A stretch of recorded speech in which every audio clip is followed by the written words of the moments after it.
Did you ever have the caboose job in your class when you were a kid? It was the kid whose job it was to be at the end of the line. When in reality, the job served no purpose and no one wanted to be at the end of the line. So I guess teachers thought if we make it a job, then kids will want to do it, which actually worked in some cases. Cause like, on the caboose. But it really didn't serve a purpose. Class jobs have come a long way since I was in school, and now that I am a teacher, my goal is to find class jobs that my middle schoolers will want to do, that they would love to do. Howdy ladies and gents, my name is Thom Gibson, and if you are new here, my channel is all about helping middle school STEM teachers design an engaging classroom experience for their students and a fulfilling teaching experience for themselves. Today we are looking at 5 student jobs that every middle school classroom needs, plus 1 bonus job, because everyone loves bonuses. Most of these jobs can work whether you are teaching fully remote or you are doing a hybrid or in-person classroom. The first essential student job that every middle school classroom needs is a class podcaster. This could be more than one student, it could be a team of students if you'd like, but the job of the podcasters is to create 1 podcast a month, not a huge and daunting task. The way I structure it in my class is I tell the students, okay, I want you to create a podcast where you're talking about some of the things that are going on in class.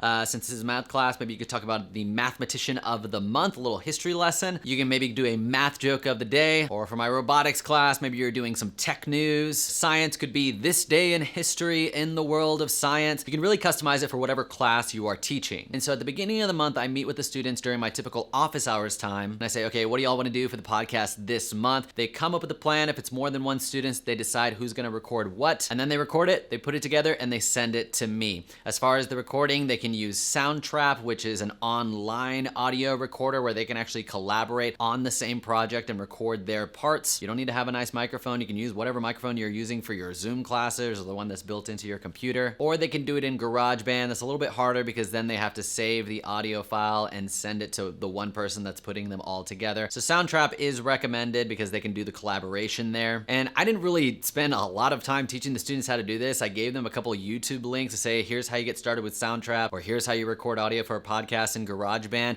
And then they went with it because in my class, the students apply for the jobs. So the ones that are doing this are a little bit more bought into it and want to do a good job. So when they send me that audio link, I upload that audio link to a SoundCloud account that I created for my classroom. SoundCloud is just a place where you can upload audio files and it creates kind of a nice visual player for it. Today we're going to be talking about the person who invented the Pythagorean theorem for the mathematician of the month. As opposed to just putting it on Google Drive and then it just being a really stale visual where someone just pushes play. And the important thing is I share that podcast episode with all of the students and their parents. And so it gives the students a real authentic audience. Granted, not everyone's gonna listen to it, but they know it's gonna get sent out to people that might listen to it. And so it makes the students actually want to do better, as opposed if it was something that they just sent to me and I'm like, great job, and then I listen to it and then no one else does. And so that's the first job. The second essential job every middle school classroom needs is the athletic trainer. Whether you are remote or in person, it is important for students at some point to get up and move in the class.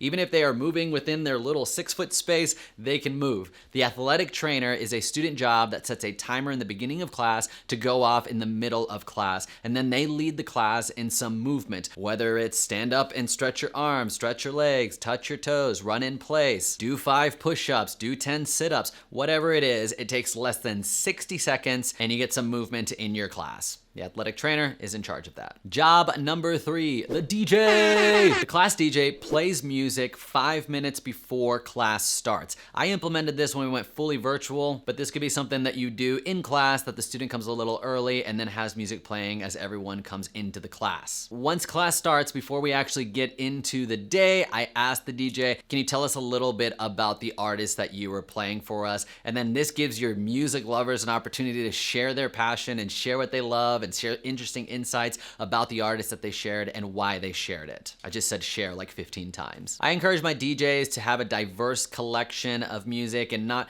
necessarily only the music that they listen to, but a variety of genres and styles and cultures represented in the music that they share. The fourth classroom job is the KonMari organizing specialist, named after the Marie Kondo method. If you've ever watched that Netflix documentary about keeping space organized, you're gonna have students in your class that love to organize. Use that passion for organization and having things in their right place and direct that energy towards keeping your own classroom organized. Now, the name is kind of fun. I don't necessarily do the Marie Kondo method where my students deciding like, what do we keep and what do we sell and what do we give away? But they do keep everything organized. If you train this student exactly how you want things organized, maybe if you have a bookshelf of supplies and you have a picture of what it's supposed to look like, they will be able to see that picture, follow along, and then do it exactly right. And ask for feedback from them. Ask them, is there a better way that we can organize this? I'm noticing this small pain point when students need to get this supply. How do you think we could solve that problem or organize things a little bit differently? Because then you are empowering them to have a voice in their classroom job. And we all want that in whatever job we actually have, even as adults. And so ask for some feedback if they've got some ideas, and then take some of that feedback. The fifth student job that every middle school classroom needs is a newsletter writer. Now, the newsletter writer is somewhat similar to the podcaster, but you have a different medium. Your podcasters are your students that want to actually use their physical voice, whereas your newsletter writers prefer the written word. As far as content, it's fairly similar. They'll talk about what's going on in class, decide what segments they want on the newsletter, like Mathematician of the Month or This Day in Technology History. Ask them what ideas they have for the newsletter. This year, one of my students thought